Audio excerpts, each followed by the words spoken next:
Hi guys, എല്ലാവർക്കും എൻ്റെ പുതിയ വീഡിയോയ്ക്ക് എല്ലാവർക്കും സ്വാഗതം. മണി ഇപ്പോൾ ഏകദേശം ഒരു 2:50 അപ്പോൾ ഇന്നിപ്പോൾ എനിക്ക് ഇടത്തരത്തിൽ കഴിക്കാനായിട്ട് ഇന്നിപ്പോൾ ആക്ച്വലി ശരിക്കും പറഞ്ഞു കഴിഞ്ഞാൽ ഈ ഫുഡ് ഡൊണേറ്റ് ചെയ്യപ്പെട്ട ഫുഡാണ്. ഞങ്ങൾ ആക്ച്വലി മുംബൈയിൽ നിന്ന് ഇങ്ങനെ റെയിൽവേ സ്റ്റേഷൻ ലക്ഷ്യമാക്കി നടക്കുന്ന സമയത്ത് ഒരു ക്ഷേത്രത്തിലൊരു ഉത്സവം ചെറിയ സംഭവം റോഡ് സൈഡിലായിരുന്നു. അങ്ങനെ അവിടെ ചെന്നപ്പോൾ ഞങ്ങൾ കടന്നു വന്നപ്പോൾ അവരെന്നെ ഇങ്ങോട്ട് വിളിച്ചു, ഞങ്ങൾ ഫുഡ് കഴിക്കാൻ വരാമെന്നൊക്കെ പറഞ്ഞപ്പോൾ ഞങ്ങൾ പറഞ്ഞ ഫുഡ് കഴിച്ചു, നിങ്ങൾ ഫുഡ് വേണമെന്ന് പറഞ്ഞു. അപ്പോൾ അവരെ കുറിച്ച് അങ്ങനെ നിങ്ങൾ ഫുഡ് പാക്ക് ചെയ്തോ വെച്ചോളം പറഞ്ഞു. ഞാൻ പറഞ്ഞു അങ്ങനെയാണെങ്കിൽ എനിക്ക് നോമ്പ് പിടിക്കാനുള്ളതാണ്, അപ്പോൾ ഞാൻ രാവിലെ കഴിക്കാമെന്ന് പറഞ്ഞു. അങ്ങനെ എനിക്കൊരു ഫുഡൊക്കെ തന്നു. ഇതൊക്കെയാണ് ഫുഡ്. ഇതൊരു സ്വീറ്റ് ഐറ്റം, റൈസുണ്ട്, പിന്നെ കുറച്ച് കറിയുണ്ട്, ഇത് വേറൊരു കറിയാണ്. അപ്പോൾ ഞാൻ ഇത് കഴിച്ചോട്ടെ. ഇതാണ് ഇന്ന് എൻ്റെ ഇടയത്താഴം ഫുഡ് എന്ന് പറയുന്നത് ഇതാണ്. ഓക്കെ, അപ്പോൾ നമുക്കിനി ബാക്കി ഇനി നിസാമുദ്ദീൻ ട്രെയിനിന് വേണ്ടി വെയിറ്റിംഗ് ആണ്. അപ്പോൾ ട്രെയിൻ വന്നിട്ട് നമ്മൾ ബാക്കി വിശേഷിക്കുന്നതാണ്. ഈ യാത്രയിൽ എൻ്റെ കൂടെ മുഴുനീളമുണ്ടായിരുന്ന മൈ ട്രാവൽ പാർട്ട്ണർ, ഇത് ഞാൻ ഗുജറാത്തിൽ എന്നെ ഒരുപാട് സഹായിച്ച ഗുജറാത്തിലെ തന്നെ സുഹൃത്തുക്കളാണ്. അവർ ഒരുപാട് രീതിയിൽ നമ്മളെ സഹായിച്ചിട്ടുണ്ടായിരുന്നു. ഇത് ഗുജറാത്ത് ടൈറ്റൻസിൻ്റെ ഹോം ടീമിൻ്റെ ഫാൻസാണ്. ഇത് അവരുടെ മെട്രോ എന്നൊക്കെ പറഞ്ഞാൽ നല്ല ഇൻ്റർനാഷണൽ ലെവൽ ലുക്കാണ് അവരുടെ മെട്രോ. എനിക്കിത് കണ്ടപ്പോൾ വളരെ അത്ഭുതമാണ് തോന്നിയത് സത്യം പറഞ്ഞാൽ. നമ്മുടെ കേരളത്തിൽ വെച്ച് നോക്കുമ്പോൾ ഇവിടുത്തെ വികസനം വളരെ വലിയ രീതിയിൽ ഇമ്പാക്റ്റ് ഉണ്ടാക്കുന്ന രീതിക്കാണ്. അതുപോലെ തന്നെ സ്റ്റേഡിയം ആയിക്കോട്ടെ, അവിടുത്തെ മെട്രോ ആയിക്കോട്ടെ, അവിടുത്തെ ഒരു ഫുൾ സിസ്റ്റം ഭയങ്കര അപ്ഡേറ്റഡാണ്. ആൾക്കാർ അങ്ങനെ തന്നെ. പിന്നെ എനിക്ക് പോരായ്മയായിട്ട് തോന്നിയത് അവിടുത്തെ ടെമ്പറേച്ചർ. നമ്മുടെ കേരളത്തിൽ സഹിക്കുന്നതിനേക്കാൾ അപ്പുറം ടെമ്പറേച്ചർ ഇവിടെ ഉണ്ട്. പിന്നെ ഇവിടെ ഒരുപാട് പേര് മേ ബി ഹോം ടീമിൻ്റെ ആദ്യത്തെ സീസൺ തന്നെ കപ്പടിച്ചതുകൊണ്ടാവണം ഗുജറാത്ത് ടൈറ്റൻസിന് അമ്മാതിരി ഫാൻസാണ്. അവിടുത്തെ ആൾക്കാർ കൊടുക്കുന്ന സപ്പോർട്ടും.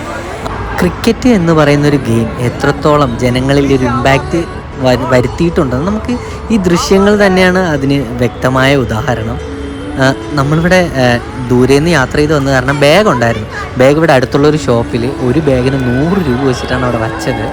ഇപ്പോൾ നമ്മൾ ഈ വച്ച ഷോപ്പിൽ 100 രൂപ വാങ്ങിയിട്ടുള്ളൂ, എന്നാൽ വേറെ ഷോപ്പിലേക്ക് 200, 300ഒക്കെയാണ് പറയുന്നത്. അപ്പോൾ അവർക്കും ഈ ഒരു സ്റ്റേഡിയം ഇവിടെ വന്നതിൽ എല്ലാവർക്കും പല രീതിയിൽ വരുമാനങ്ങളൊക്കെ ഉണ്ട്.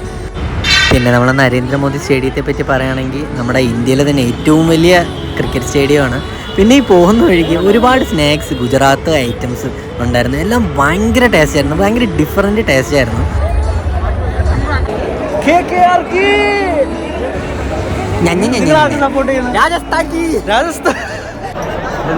അതിമനോഹര സ്റ്റേഡിയമൊക്കെ.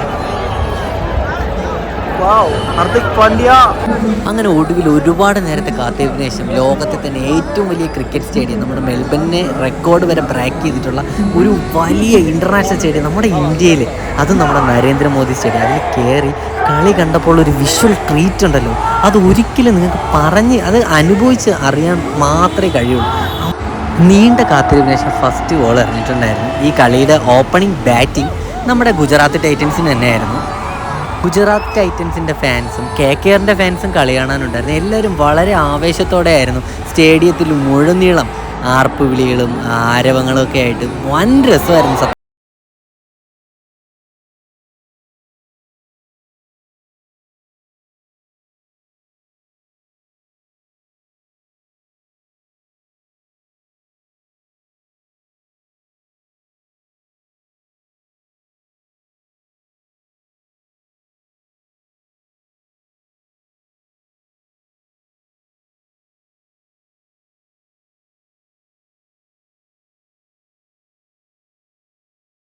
അവസാന ഓവറിൽ 5 6 അടിച്ച് നമ്മുടെ റിങ്കു സിംഗ് കളി ജയിപ്പിച്ച ഒരു ത്രില്ലിങ് മാച്ച് തന്നെയായിരുന്നു. അത് ലൈവായിട്ട് കാണാൻ പറ്റിയതിൽ ഞാനും എൻ്റെ കൂടെ വന്ന എൻ്റെ പാർട്ട്ണറും ഭയങ്കര ഹാപ്പിയാണ്. നമ്മൾ ഒരിക്കലും പ്രതീക്ഷയായിരുന്നില്ല. റസലിൻ്റെ വിക്കറ്റ് ഒന്ന് പോയപ്പോൾ ആ സ്റ്റേഡിയം സത്യം പറഞ്ഞാൽ ഇളകി മറിഞ്ഞെന്നാണ് വിചാരിച്ചത്. അമ്മാതിരി ആരവങ്ങളായിരുന്നു. പിന്നെ റാഷിദ് ഖാൻ ഓവറിലൊരു ഹാട്രിക് വിക്കറ്റും എടുത്തിട്ടുണ്ടായിരുന്നു. പിന്നെ നമ്മുടെ നാട്ടിലെ ക്രിക്കറ്റ് വെച്ച് നോക്കുമ്പോൾ നമ്മുടെ നാട്ടിലൊക്കെ സ്റ്റേഡിയത്തിൽ ക്രിക്കറ്റ് വരുമ്പോൾ 10 രൂപ ഡ്രിങ്കിങ് വാട്ടറിനൊക്കെ ഉള്ളൂ. എന്നാൽ ഇവിടെ അത് 20ആണ്, അതൊരു ഗ്ലാസ് വെള്ളത്തിന്. പക്ഷെ അത് ഇവിടുത്തെ ഒരു ആരാധകർക്ക് അത് യാതൊരുവിധ പ്രശ്നങ്ങളും അതിലുണ്ടായിരുന്നില്ല. അത് തന്നെയാണ് എന്നെ ഞെട്ടിച്ച ഒരു വസ്തുത. നമ്മൾ ഓരോ ഇന്ത്യക്കാരും ലൈഫിൽ ഒരു തവണയെങ്കിലും നരേന്ദ്രമോദി സ്റ്റേഡിയത്തിലൊന്ന് ഒരു കളിയെങ്കിലും കണ്ട് അതൊന്ന് എക്സ്പ്ലോർ ചെയ്യണം. കാരണം ലോകത്തിലെ തന്നെ ഏറ്റവും വലിയ സ്റ്റേഡിയമാണ് ഈ നരേന്ദ്രമോദി സ്റ്റേഡിയം. കളി അവസാനം KKR ജയിച്ചപ്പോൾ സ്റ്റേഡിയം മൊത്തം പിൻ ഡ്രോപ്പ് സൈലൻ്റ് ആയിരുന്നെങ്കിലും നമ്മൾ അടങ്ങിയിരുന്നില്ല. ഞാനും എൻ്റെ പാർട്ട്ണറായിട്ടും കൂടി അവിടെ കിടന്ന് ഭയങ്കര അലമ്പുണ്ടാക്കി. അതാണ് നിങ്ങളിപ്പോൾ ഈ കാണുന്നത്.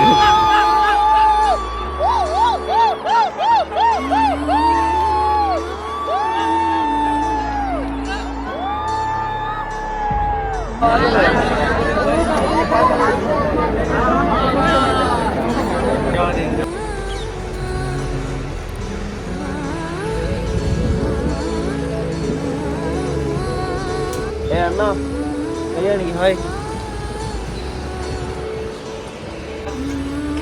അങ്ങനെ ബയ്യ വിഷ്ണുവേട്ടന് അങ്ങനെ ബയ്യ ജീത്തേട്ടന് ഫുഡൊക്കെ പ്രിപ്പയർ ചെയ്ത് കൊടുത്ത് രാവിലെ തന്നെ റൈസ്, ചപ്പാത്തി, പനീർ.